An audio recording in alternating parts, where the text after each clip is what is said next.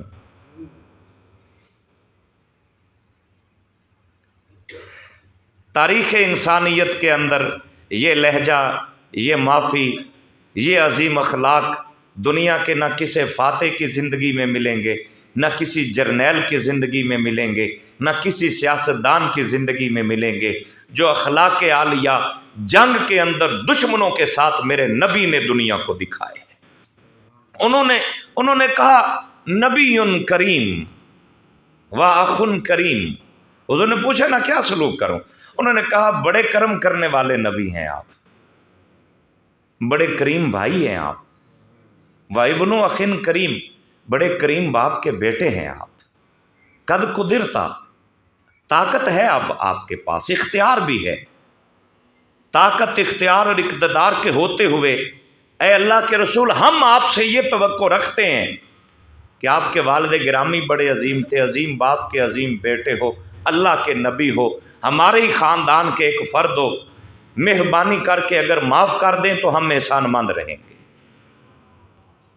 میرے نبی نے فوراً وہیں کھڑے کھڑے آپ نے فرمایا اقول لکم ما قال اخی یوسف، آج تمہیں وہی بات کروں گا جو یوسف نبی نے اپنے بھائیوں کو کہی تھی، لا تثریب علیکم اليوم، کوئی بدلہ آج تم سے نہیں لیا جائے گا، یغفر اللہ لکم وہو ارحم الراحمین، میں بھی تمہیں معاف کر رہا ہوں، میرا اللہ بھی تمہیں معاف فرمائے گا۔ اذهبوا انتم الطلقاء، جاؤ آج تم سب آزاد ہو۔ اس کے اندر عبداللہ بن خطل، ابو جہل کا بیٹا اکرمہ بن ابو جہل، وہ بھی دربار مصطفیٰ میں، میرے نبی کے چچا حضرت امیر حمزہ سید الشہداء، ان کا کلیجہ چبانے والی، اب وہ چبایا نہیں گیا تھا، پھر اسے پھینکنا پڑا باہر، ہندا بھی آج موجود تھی۔ یہ وہ چچا ہے، میرے نبی کے رشتوں کو عزت دیا کیجئے، ان کی قدر کیا کیجئے۔ آپ اپنے چچا کی جب لاش مبارک پہ گئے تھے نا میرے حضور، تو چادر مبارک صرف اتنی تھی کہ حضرت امیر حمزہ کا سر ڈھانپتے تھے تو پاؤں ننگے ہو جاتے تھے، اور پاؤں ڈھانپتے تھے تو چہرہ ننگا ہو جاتا تھا۔ حضور کو 70 کے قریب شہدائے احد کی نماز جنازہ میرے نبی نے پڑھائی، ایک ایک کر کے، اور ہر بار حضرت امیر حمزہ کا جسم اقدس سامنے پڑھا ہوتا تھا۔ یوں 70 بار میرے نبی نے شہدائے احد کی نماز جنازہ، حضرت امیر حمزہ کی 70 بار نماز جنازہ پڑھائی ہے میرے نبی۔ جس کو ایک بار حضور کہہ دیں پھر ہو بھی شہید، اور شہید بھی کوئی عام نہیں۔ میرے نبی کا اپنا بدن زخمی، جب حضور لائے گئے مدینہ طیبہ، کوئی گھر ایسا نہیں تھا جس گھر کے اندر کسی کے کوئی شہید یا زخمی نہ ہو، مشکل مرحلہ تھا، امتحان تھا۔ آج میرے حضور جب سواری سے نیچے اترے نا، 2 صحابہ نے کندھے دے کے حضور کو اتارا، خود حضور کا اپنا بدن زخمی تھا۔ آپ اپنے گھر گئے، اس وقت فوت شدگان پر نوحہ کرنا حرام نہیں تھا، یہ بات ذہن میں رکھنی ہے، ابھی وہ احکام شرع نہیں آئے تھے۔ حضور اپنے گھر گئے اور آپ کی مبارک آنکھوں میں آنسو آ گئے۔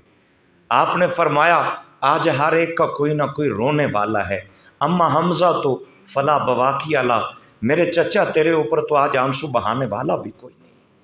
یہ لفظ تھے کہ صحابہ کرام کو اپنوں کے غم بھول گئے۔ صحابیات، صحابہ کرام 3 دن تک پھر میرے حضور کے دروازے پہ بیٹھے رہے، یا رسول اللہ ہم حضرت امیر حمزہ کے غم میں آپ کے ساتھ شریک تعزیت کے لیے بیٹھے ہیں۔ اپنوں کا غم بھول گیا کیونکہ آج حضور کا دل بڑا دکھی تھا۔ حضرت امیر حمزہ جیسے شیر جوانوں کا کلیجہ چبانے والے بھی آج سامنے، میرے نبی نے فرمایا میں تمہیں بھی معاف کرتا ہوں۔ وہ واشی آتا ہے جس نے نیزہ مارا، حضور نے فرمایا پہلے مجھے داستان سنا، وہ سارا واقعہ غزوہ احد کا اس نے سنایا۔ میرے نبی نے فرمایا غیب وجہ کا انی، تجھے معاف کر رہا ہوں لیکن تم میرے سامنے نہ آنا، تو جب بھی سامنے آئے گا مجھے میرے چچا کی یاد آئے گی۔ بڑے سے بڑے جان کعب بن زہیر جو شاعری کے ذریعے حضور کی ہجو کرتا تھا، کچھ شاعرہ عورتیں تھیں جو نبی پاک کو شاعری کے اندر نعوذ باللہ برے لفظ بولا کرتی، آج ان کو بھی میرے نبی نے معاف کر دیا۔ ابو جہل کا بیٹا اکرمہ آتا ہے، میرے حضور اسے بھی معاف کر رہے ہیں۔ اور آپ کے چچا جو ابو لہب تھے، جس کی زندگی، جس کی بیوی کی زندگی، ساری زندگی حضور کی مخالفت کرتے ہوئے گزری، اس کے 2 بیٹے، ایک کا نام عتبہ، ایک کا نام موتب ہے۔ آپ نے حضرت عباس کو بلایا، آپ نے فرمایا میرے چچا آج ابو لہب کے 2 بیٹے مجھے نظر نہیں آ رہے، وہ کہاں ہیں؟ چچا کے بیٹے میرے نبی کے۔ کہا جی وہ بھی مشرکین مکہ کی طرح بھاگ گئے۔ آپ نے فرمایا بلا کر لاؤ۔ حضور کے چچا کے بیٹے سامنے آئے، انہیں دعوت دین دی، معاف بھی کیا، ایمان کی دولت عطا فرمائی۔ پھر دونوں کا ہاتھ پکڑ کے مقام ملتزم پہ کھڑے ہو کے کعبہ کی جانب چہرہ کر کے میرے نبی دعا مانگ رہے ہیں، اور چند لمحوں کے بعد چہرے پر مسکراہٹ آ جاتی ہے۔ صحابہ نے عرض کیا یا رسول اللہ آج آپ بڑے خوش ہیں۔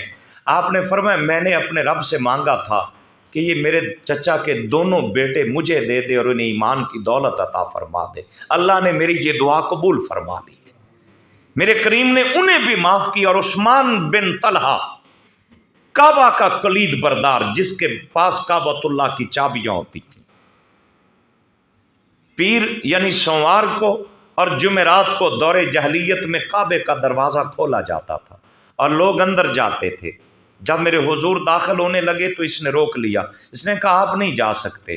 میرے نبی نے اس لمحے کھڑے ہو کر فرمایا عثمان بن طلحہ یاد رکھنا ایک دن آئے گا یہی کعبہ ہوگا اور عزتیں مجھ محمد کے ہاتھوں میں ہوں گی، کعبے کی چابیاں بھی میرے قبضے میں ہوں گی۔ اس نے کہا کہ اس دن قریش ذلیل و رسوا ہو جائیں گے؟ آپ نے فرمایا اس دن تو قریش کی حقیقی عزت کا دن ہوگا، جس دن کعبے کی چابیاں مجھ محمد کے ہاتھوں میں ہوں گی۔ آج مکہ فتح ہوا، میرے نبی نے فرمایا عثمان بن طلحہ کو بلایا جائے، وہ حاضر خدمت ہاتھ باندھ کے کھڑا ہے۔ آپ نے فرمایا چابیاں کہاں ہیں؟ یا رسول اللہ کعبے کی چابیاں حاضر ہیں۔ آپ نے اپنے ہاتھوں سے چابیاں اٹھائیں، پھر اس کے ہاتھوں پہ رکھ دی، فرمایا جا ہی خالدتن طالدتن لا ینزعها منکم الا ظالم، جا میں محمد یہ چابیاں تجھے دے رہا ہوں، یہ تیرے خاندان میں قیامت تک جاری و ساری رہے گی۔ آج بھی کعبہ شریف کی چابیاں جس خاندان کے پاس ہیں، یہ وہی خاندان عثمان بن طلحہ کا خاندان ہے جن کو چابیاں میرا محمد اپنے ہاتھوں سے عطا فرما رہے ہیں۔ یارو دعوت فکر جو میں دینا چاہ رہا ہوں، جس کے لیے میں نے اس موضوع کا انتخاب کیا ہے، وہ پیغام محبت یہ ہے کہ میرے نبی نے تو جان کے دشمنوں کو معاف کر دیا تھا، ہماری طبیعتوں کے اندر معافی کیوں نہیں پیدا ہو رہی؟ ہم کس انا کا شکار ہیں؟ ہم کیوں فرعون بنے ہوئے ہیں؟ ہماری طبیعتوں میں یہ تکبر آخر کیوں آ گیا؟ جس نبی کے امتی ہیں وہ تو جان کے دشمنوں کو معافی کا عام اعلان کر رہے ہیں، اور ہم ہیں کہ اپنے بھائی کو بھائی معاف کرنے کے لیے تیار نہیں ہیں، ہمسائے کو معاف کرنے کے لیے تیار نہیں ہے۔ خون کے رشتے اتنے تبدیل ہو چکے ہیں کہ جنازے تک چھوڑ بیٹھتے ہیں، میں اس کے جنازے میں نہیں جاؤں گا، اس کا میرے ساتھ تعلق اچھا نہیں رہا۔ یہ بھی کوئی انسانیت ہے؟ یہ کہاں کی مسلمانیت ہے؟ میرے کریم فرماتے ہیں کہ اگر چاہتے ہو کہ حشر کے دن تمہارا رب تمہیں معاف کر دے، دنیا میں لوگوں کو معاف کرنا اپنی عادت بنا لو۔ اگر آج ہم معاف کرنا مناسب نہیں سمجھتے، کہیں حشر کے دن اس صف میں ہم بھی نہ کھڑے ہوں کہ اللہ کہہ دے جا میں تجھے معاف نہیں کرتا، تو نے میری مخلوق کو معاف نہیں کیا، آج تجھے کون معاف کرے گا؟ اور میرے نبی نے صرف معاف نہیں کیا، معاف کر کے میرے نبی نے احسان بھی ان لوگوں پر کیا ہے۔ امام حسن مجتبیٰ کی عدالت میں آپ کے ایک خادم ہے، کھانا لے کے آیا، سالن ہے ایک ڈونگے کے اندر، اس پلیٹ کے اندر وہ سالن لے کے آیا نا، تو بے دہانی میں سالن اس کے ہاتھوں سے گرا، اور امام حسن مجتبیٰ اہل بیت اطہار کے چشم و چراغ ان کے کپڑوں پہ سیدھا گر گیا۔ انہوں نے یوں نظر اٹھائی، غلام بھی پڑھا لکھا تھا، یہ وہ پڑھا لکھا ہے جو قرآن کا عالم ہے۔ اس پڑھے لکھے غلام نے جب چہرہ مبارک دیکھا نا امام حسن کا، اس نے قرآن کی آیت پڑھی، والکاظمین الغیظ، غصے کو پی جانے والے۔ امام حسن کی طبیعت فوراً ٹھنڈی ہو گئی۔ یہ ہے قرآن پڑھنا، سمجھنا اور اس پہ عمل کرنا۔ یہ نہیں ہوتا کہ آپ محلے کے کسی بڑے آدمی کی بات تو فوراً مان جائیں، اور اللہ کے قرآن کا حکم آئے تو کہنے کوئی گل نہیں سار جائے گا، حضور کی حدیث ہے کوئی نہیں خیر ہے۔ نہیں، اس کا مطلب ہے آپ نے اللہ کے کلام کو وہ ترجیح نہیں دی جو اس کا مقام اور مرتبہ تھا۔ حدیث قدسی نا، وما قدر اللہ حق قدرہ، کہ میرے بندو تم نے اپنے رب کی اس طرح قدر نہیں کی جس طرح اپنے رب کی قدر کرنی چاہیے تھی۔ اس غلام نے فوراً پڑھا والکاظمین الغیظ، غصے کو پی جانے والے۔ امام حسن مجتبیٰ نے فوراً اپنا غصہ پی لیا۔ اس نے اگلا آیت کا حصہ پڑھا، والعافین عن الناس، لوگوں کو معاف کر دینے والے۔ آپ نے فرمایا جا تجھے معاف کیا۔ اس نے اگلا آیت کا حصہ پڑھا، واللہ یحب المحسنین، اللہ احسان کرنے والوں کو پسند کرتا ہے۔ آپ نے فرمایا جا میں نے تجھے آزاد بھی کر دیا ہے۔ غلطی کرنے والا کر غلطی رہا ہے، غلطی کی معافی بھی ملتی ہے اور آزادی کی نعمت بھی مل رہی ہے۔ ہم تو چند میٹھے بول بولتے ہوئے بھی پریشان ہو جاتے ہیں۔ آئیے رمضان المبارک کے عشرہ مغفرت میں اپنے آپ سے عہد کیجئے کہ ہمارے وجود سے جن لوگوں کا تعلق ہے کم از کم ہم ان کو آج ضرور معاف کریں گے، تاکہ اللہ کا رسول ہم سے